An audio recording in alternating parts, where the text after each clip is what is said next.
I thought you ladies and gentlemen, senators, visitors to Wagin Woolorama, thank you for taking the time to come and visit our site today and to come back and have a nice fresh cold beer and some freshly cut onions, and I'll tell you that story a little bit later on, and some sausages on barbie. We've had a great day today. Our industry is one that's seen as being quite controversial and complicated, and everybody always says, "Oh, how are you going?" thinking I'm about to fall over. But we've had 32 years or 33 years now of incremental success, and it's not through good luck, and it's not through just being in the right place at the right time. It's through the hard work and delivery on a strategy that we've developed over those 32 or 33 years. So today, in a very small way, we've actually had more recognition of what can be achieved when you set goals and don't necessarily try to be the biggest, but work on being the best. And to the Wellard team who put together the display today, you'll see we've got a couple of gongs for the best major display and best overall display. And just prior to coming back here, I was over at the Merino stands, and Kevin and his team picked up the best medium wool ewe, or champion medium wool ewe, and the champion fine wool ram. So that's the first time that Highfield have displayed here at Wagin since 2016.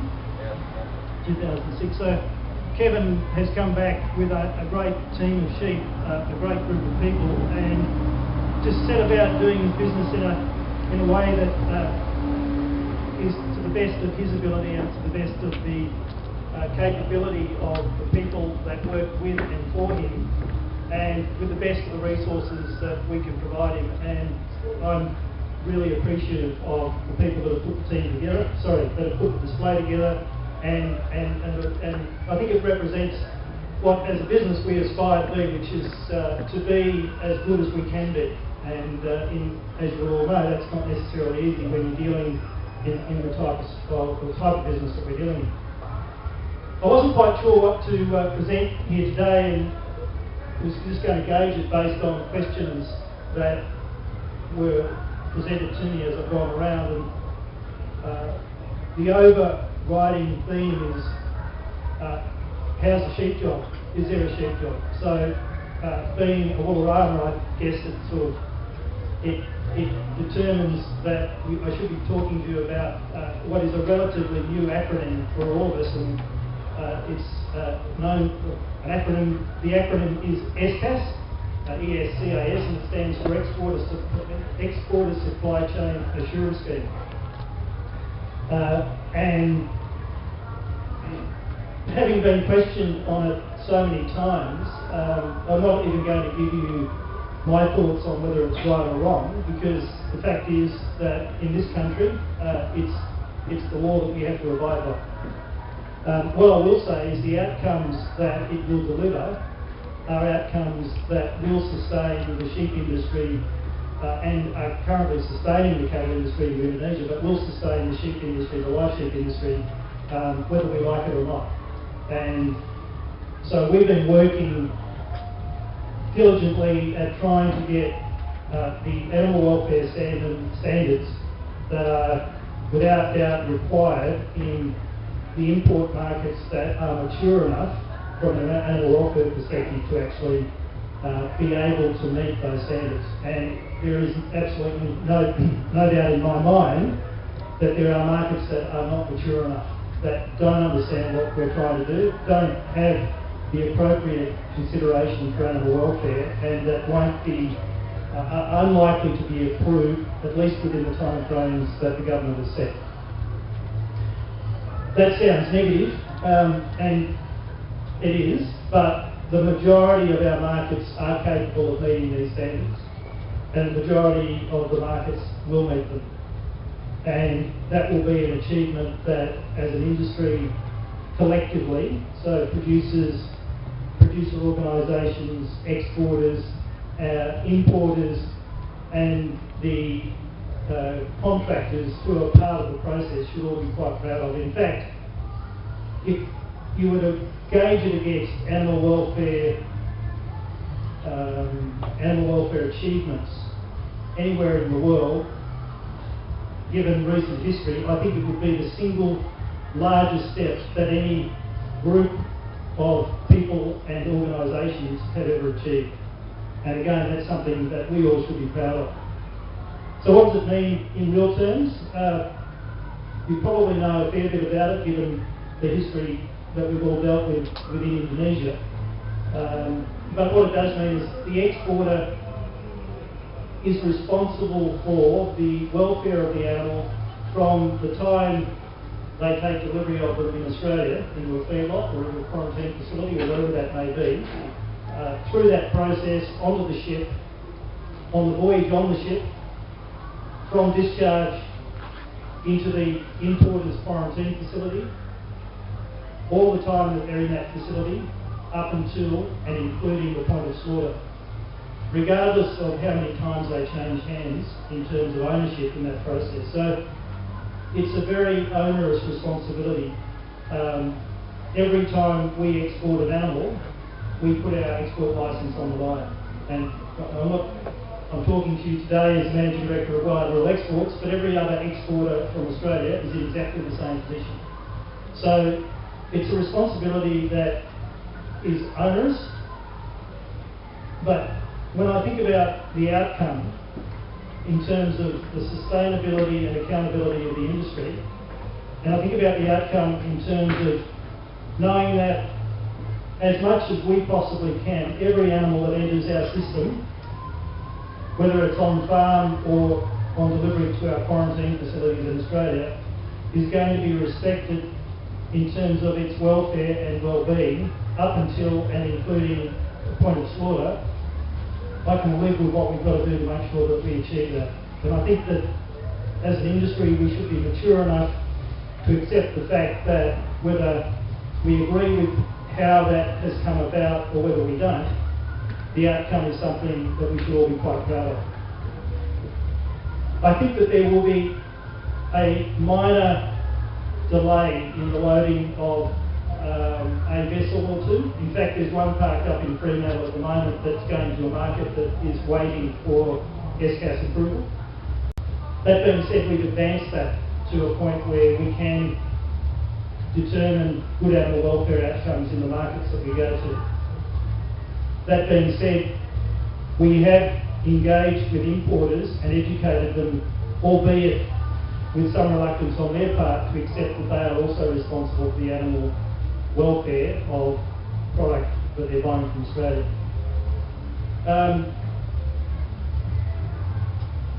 Where to from here? Tranche 1 markets, which is 75% of the trade, kicked in on the 1st of March. And so in our three largest markets, Kuwait, Bahrain and Qatar, and they'll all have sheep going into them, I believe, within the next month. The Tranche 2 markets kick in August, and they pick up pretty much the rest of the trade. And then there's some smaller markets that follow through early next year, in January, I think 2013. By the time we get to January 2013, 100% of the animals that are exported from Australia will be going to markets where the exporters that are involved in that trade will have their licence on the line for every animal that they export. That doesn't mean you lose your licence if you have one animal that falls outside of the chain. And we actually we had reported to us by an importer and reported to the government only yesterday that 4 animals in a supply chain in Indonesia had been removed from the feedlot, and that 2 of them had been returned and 2 of them hadn't been returned, but we knew where they were. That's how the system's supposed to work. And that gives me also peace of mind and comfort that not only are we enforcing those sorts of standards, but our importers are actually learning to be with us on that journey, and they need to have ownership of it. As soon as we can step away from that responsibility, knowing that the importers step up to it, that will be a great achievement in terms of transfer of responsibility. Unfortunately, not many, maybe not any of the importers are ready to do that yet. Commercially, what does it mean for you? Well, hopefully you'll continue to see strong demand from the live export sector for your product, be it sheep or cattle, and you'll continue to see strong prices for your sheep, your cattle and for your wool, which are at records, or pretty much at records, not only in Australia but pretty much all around the world. I've just got back from the States and they have also seen their feeder cattle prices at record highs. When I say record, prices never been seen before. Their cow herd is at the lowest since just post-war, and beef prices generally are looking really positive. We've been doing a lot of work studying demographics and changes in population and changes in demand, and it is absolutely undeniable that demand for protein is going to continue to increase, and red meat protein is quite a finite resource. If you're able to continue to develop and have great seasons, and we've just seen a pretty significant fall in the wheat price over the last 12 months, and world stocks are back up at pretty good levels, so the price has fallen back. That's not going to happen with beef, and it's not going to happen with sheep meat. So, as a take-home message, with an Australian dollar at $1.05, $1.07, $1.10, which is again record highs, makes our product extremely expensive. But we've seen with that record sheep prices and record sheep meat prices and record wool prices, and more recently record beef prices. I don't think that you should be concerned about your investment in the animal production business from a political perspective or from a commercial perspective. I think that you should appreciate that you are in a business that is facing insatiable, continuing international demand. And you should take heart from that you're in a business that internationally is in decline. There are less people producing sheep and cattle. There are less sheep and cattle available in markets that have excess to be able to export to markets that are facing deficits. And there is a continuing surge in demand for your product from countries that have vastly growing populations that are also westernising their demand for protein, and they're drinking more milk, and they're eating more beef, and they're eating more sheep meat. And that's a great sign. We're custodians of your product in many ways, but we're in a partnership with you and with our importers and with the consumers to ensure that we can continue to deliver products that are of a quality and a volume, maybe not quite the price, because we're going to make it expensive, there's no doubt about that, but we're custodians of that all the way through. And as I said, that's a partnership. It's a partnership and a relationship that we value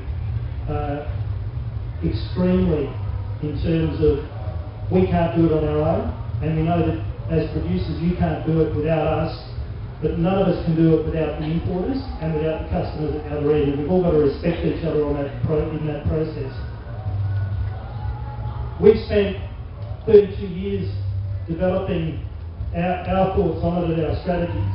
We've got everything that we own invested in this business. Our gross assets at the moment are around $500 million in ships, in farms, in pre-export quarantine facilities and feed mills.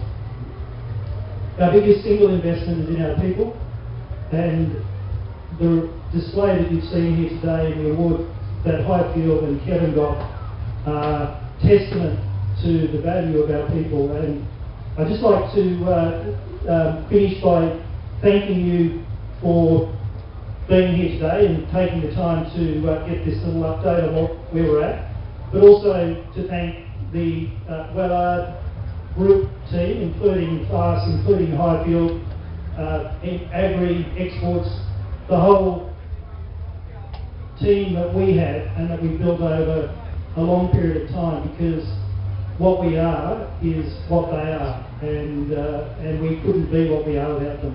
So thank you. Please grab a beer, cold drink, glass of water, whatever you'd like. I can smell the sausages and the onions, which were cut up in our office and made everyone cry for the last 2 days.